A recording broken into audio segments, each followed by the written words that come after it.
Hey everybody, my name is Wes, and this is my poker vlog. Today we're going to be playing a 5-5 no limit hold'em cash game session at Texas Card House. The game is a $500 minimum buy-in with no max. I'm going to be buying into the game for $1,500. Wish me luck.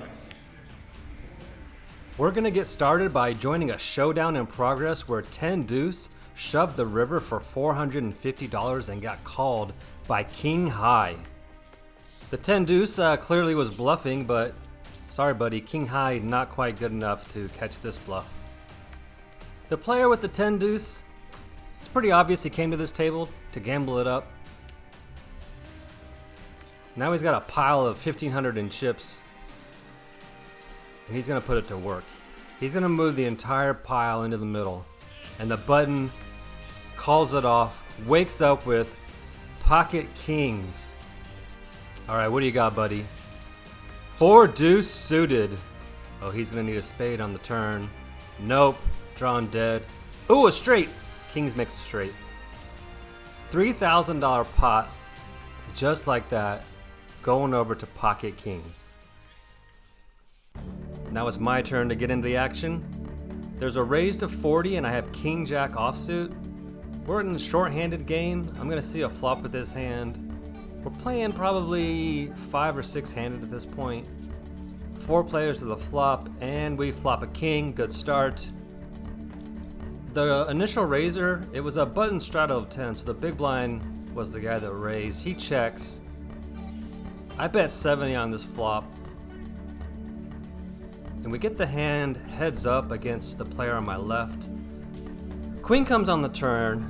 It's not really a scare card, but I don't know if I want to just keep betting at this pot and making it bloated for no reason. If he had king queen, he already had me, so this turn card doesn't really do a whole lot. So I decided I'm just going to go ahead and check. Player on my left thinks for quite a while, and then he bets 325, which is more than pot. I was definitely surprised by this bet sizing, and I didn't know what it meant.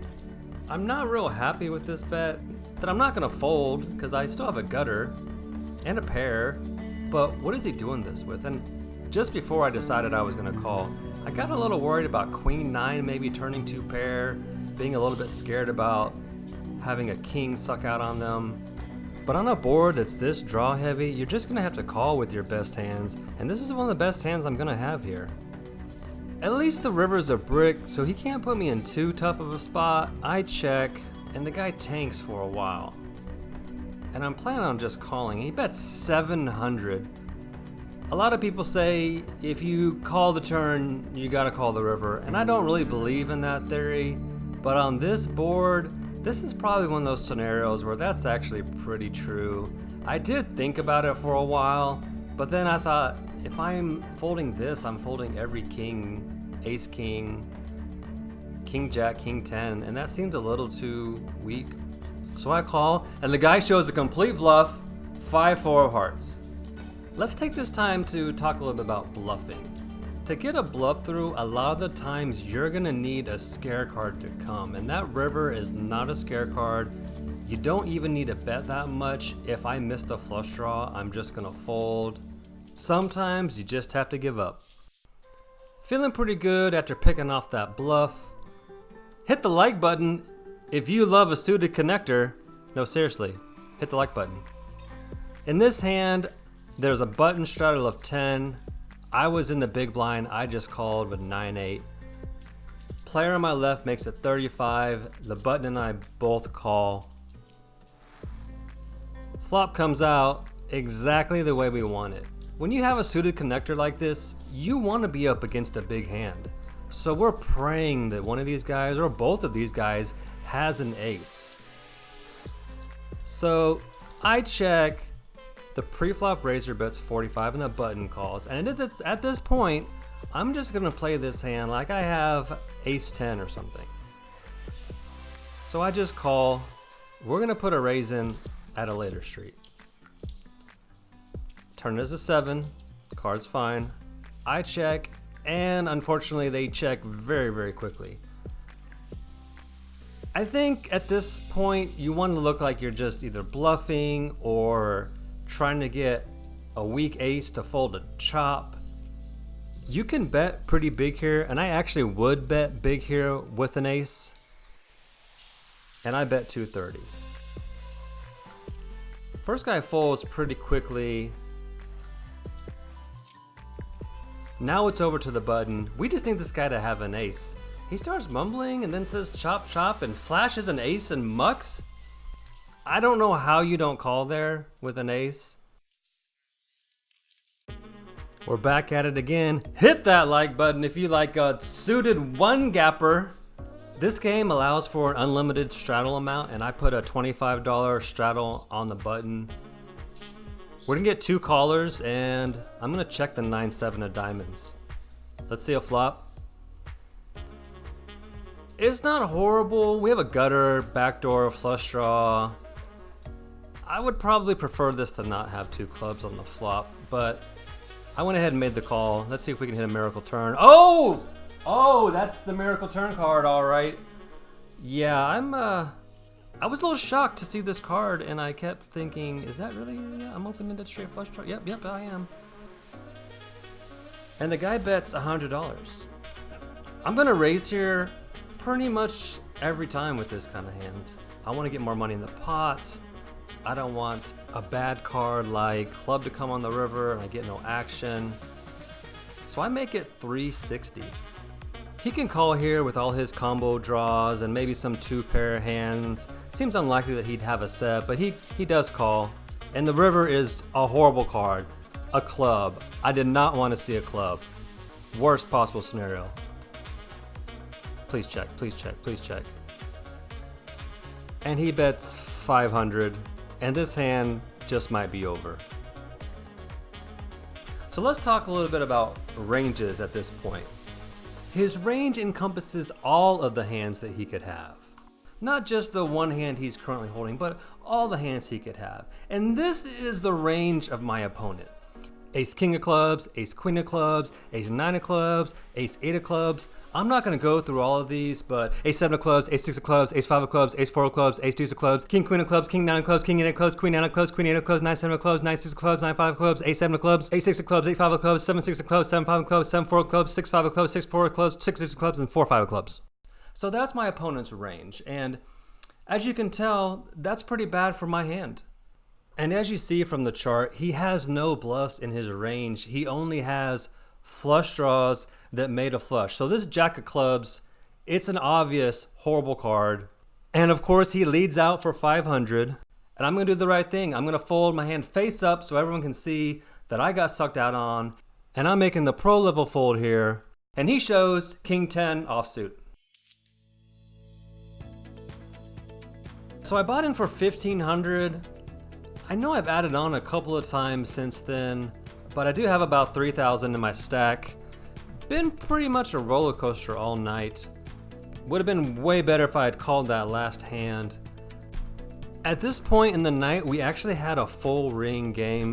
We capped the table at 9 players, and we had a full ring game of 9 players. And I have the triple straddle on in this hand, so there's a 10, 20, and now a $40 straddle. A couple players limp in. I'm gonna check my option because I have jack deuce suited. So let's see a flop. Probably not gonna hit much. Well, we hit a jack, but man, that's a scary board. First player checks and the second player bets 65. I do have top pair and I don't really wanna call down with top pair. So I decided the best way to play this hand is to put in a raise. That way we can kind of define hands. I don't like using the phrase, find out where I'm at, but this really keeps me from putting a lot more money in later by finding out what people have. And a guy on my left flat calls, and the original better calls, so now I know I'm in pretty bad shape. I probably won't be putting any more money into this pot. Yep, that's not me. I'm ready to be done with this hand. But let's forget about me for a minute, because this hand is about to go crazy. I'm just waiting for someone to do something so I can fold. Under the gun +1 bets 600. I fold, player on my left goes into the tank, and he spends quite a while there before shoving for 1700 and gets snap called. The guy who led the turn flopped a straight with a straight flush redraw, and the other player has a set of 8s. Big time action. They discuss whether they're gonna run it once or twice and agree on running it twice.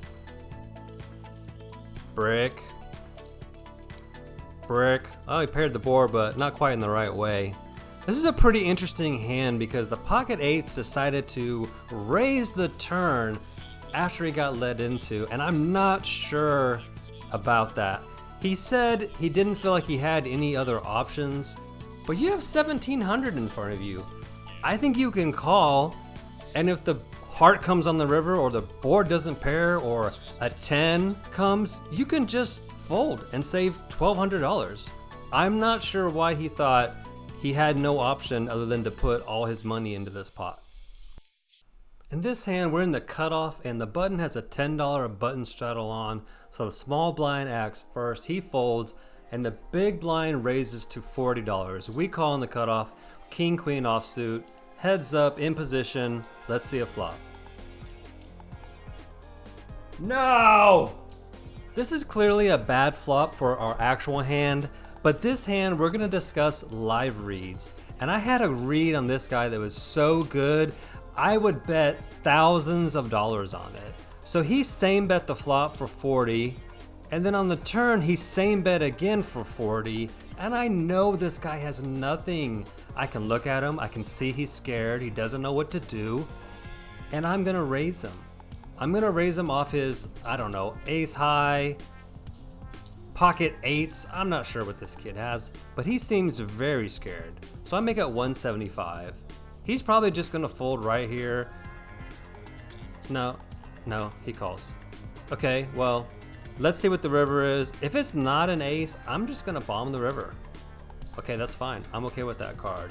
He had checked dark, another sign of weakness, and we're just gonna bomb it into him. He has exactly 400 left, so I'm gonna put them all in, but I'm gonna bet 500, make it look like I didn't actually know what his stack size was, make it seem like I'm value betting 500 as opposed to I put you all in, and he tanks. I've got this kid in a blender. He has no idea what to do.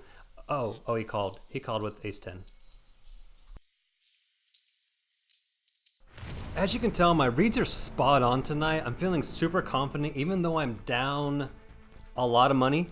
And we're gonna see a flop with 5-6 of spades. It was a straddle on my button, and then everyone just limped in, and I checked my option, and boom, a double gutter with a flush draw and a straight flush draw. What a big hand. I was so confident that I was gonna hit one of my draws that I actually just called the $60 bet, hoping to create a bigger pot. I don't have a lot of chips at this point. I had about 400, and I'm just hoping to hit a big card on the turn, get it all in, maybe even multi-way. So I just flat, and let's see a turn card. 7 of spades, anyone? Oh, that's weird. 6 of clubs. So now I have a pair, still double gutted, still have a flush draw, still have a straight flush draw. Yeah, it's time to get it all in. So they check to me, and I shove for 320. I'm not convinced anymore if I'm gonna hit one of my draws. Maybe I can just take it down here. If I get called, man, I've got so many outs. Small blind calls. The big blind folds instantly, but middle position isn't so sure. The player tanks for quite a while before finally folding. Small blind shows pocket aces. I guess he limped in trying to back raise. Now I'm gonna have to hit a spade or a straight card, something. Or I can also hit, a 6 or a 5. Oh, a 6 on the river. Oh, what a suck out. So I ended up losing about $2,000 in this session. Didn't really play great, didn't really run great. Not sure what else I really could have done, but overall just not a good session. But we'll be back with another vlog in the next game, and maybe we'll crush it. You hear this all the time, but let me explain. Please subscribe. This is the only way I'm gonna know that I'm not just wasting my time making these videos. And please visit razorclothing.com. That's my poker clothing line. T-shirts, hats, hoodies, all for less than your last river bluff.